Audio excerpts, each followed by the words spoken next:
ওয়াসসালামু আলা রাসূলিল্লাহ আম্মা বাদ। ওনারা বেগুন কেন আছেন?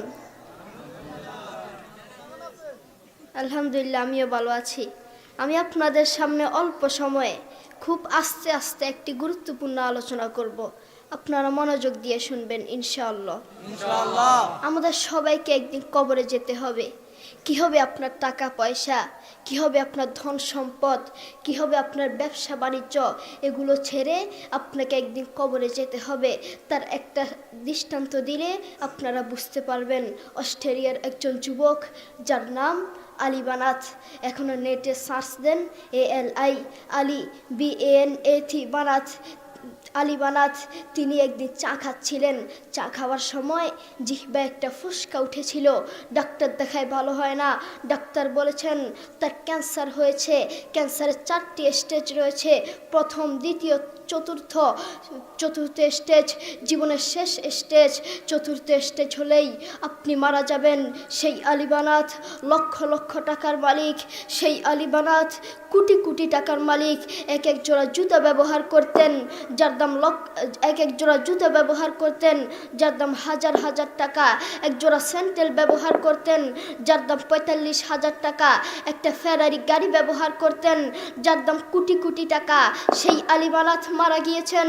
সেই আলী বানাত মারা যাওয়ার আগে হাউমাউ করে মহিলার মতো কাঁদতে কাঁদতে মারা যাননি।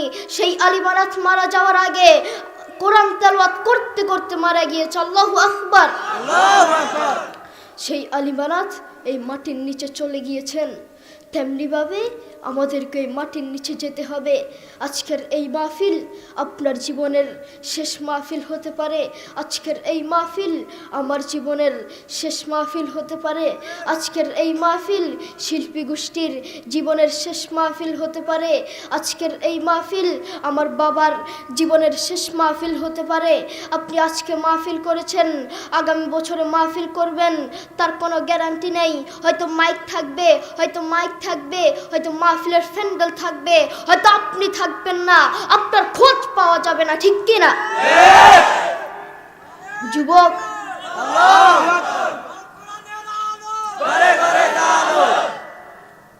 যুবক, তুমি কত মানুষকে দেখেছ গাড়ি অ্যাক্সিডেন্ট করেছে, তার গোস্ত কেটে কেটে গাড়ি থেকে বের করছে, আর তুমি তা দেখে হাসছো। সেই জায়গায় তুমিও হতে পারতে, তোমাকেও এভাবে গোস্ত কেটে কেটে বের করতো। আপনারা অনেকেই জানেন তুরস্কে ভূমিকম্প হয়েছে, মাত্র 40 সেকেন্ডের একটি ভূমিকম্প, হাজার হাজার মানুষ মারা গিয়েছে। সেই ভূমিকম্পে হাজার হাজার মানুষ মারা গিয়েছে। সেখানে যদি তুমি হতে তখন কি করতে? কত মানুষের বাড়িঘর, ধন সম্পদ সব চলে গিয়েছে। সেই জায়গায় যদি তুমি হতে, যুবক, আপনি বড়ই গুনাহগার। আপনি আল্লাহর কোরআনকে লাথি মেরে, আল্লাহর কোরআনকে অসম্মানী করে কবরে যাবেন, শান্তি পাবেন না। আল্লাহর কোরআনকে অসম্মানী করে কবরে যাবেন, একটুও শান্তি পাবেন না। আপনি জানেন কোরআন কি জিনিস?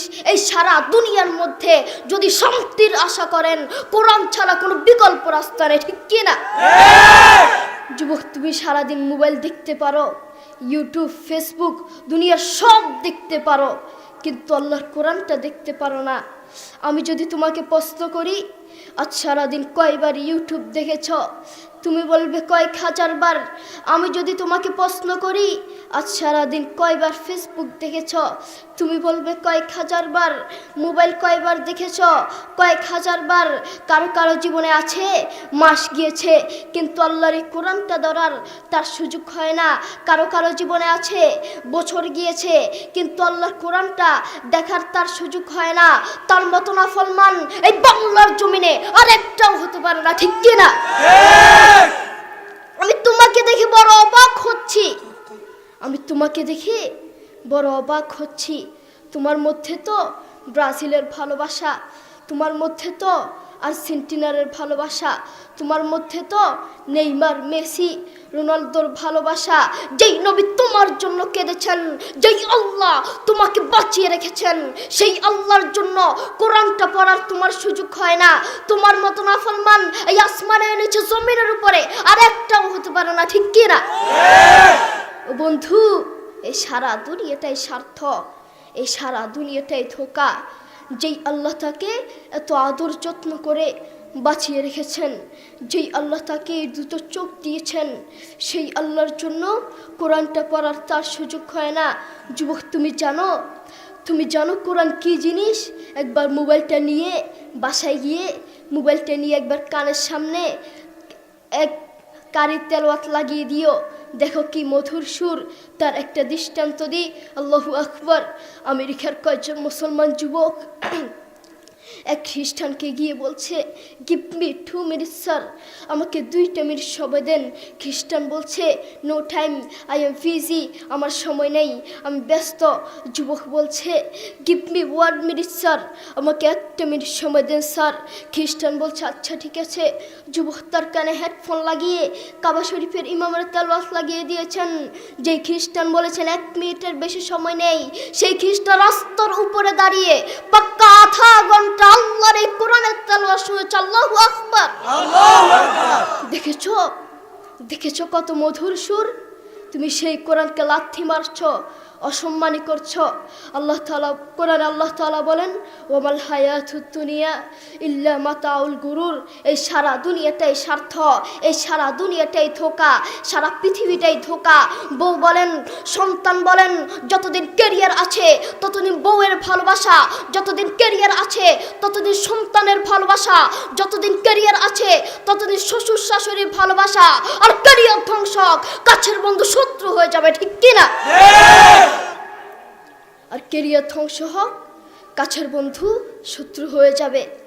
এই সমাজের কিছু অমুসলিমরাই কোরআনের বিরুদ্ধে লাগে, এই সমাজের কিছু অমুসলিমের বাচ্চারাই, নাস্তিকরাই কোরআনকে লাথি মারে, ঠিক কিনা? দুনিয়া বড়ই খারাপ, দুনিয়ার অবস্থা বড়ই খারাপ। দুনিয়াতে এত খারাপ হয়ে গিয়েছে তা জানা যায় না। কক্সবাজার গেলে তা জানা যায়। আমি এক হোটেলে গিয়ে দেখলাম, ওখানে দাঁড়িয়ে প্রস্রাব করার জায়গা, বসে প্রস্রাব করার জায়গা নাই। এটার নাম দুনিয়া, এটার নাম দুনিয়া। পুরো দুনিয়াটাই স্বার্থ হয়ে গেছে। দুনিয়া যত বড় হবে, মানুষ তত কোরআন থেকে বঞ্চিত হবে। দুনিয়া যত বড় হবে, মানুষ তত অমুসলিম হবে, মানুষ তত নাস্তিক হবে, ঠিক? আপনারা কি ঘুমাচ্ছেন নাকি? আসেন একটু তাকবীর দি।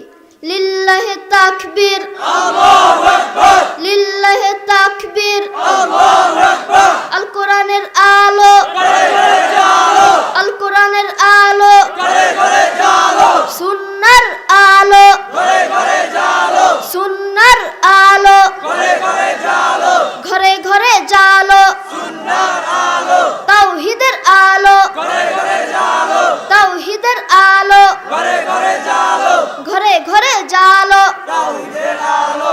আসসালামু আলাইকুম ওয়া রাহমাতুল্লাহি ওয়া বারাকাতুহু। ওয়া আলাইকুম আসসালাম। মাশাআল্লাহ, মাশাআল্লাহ।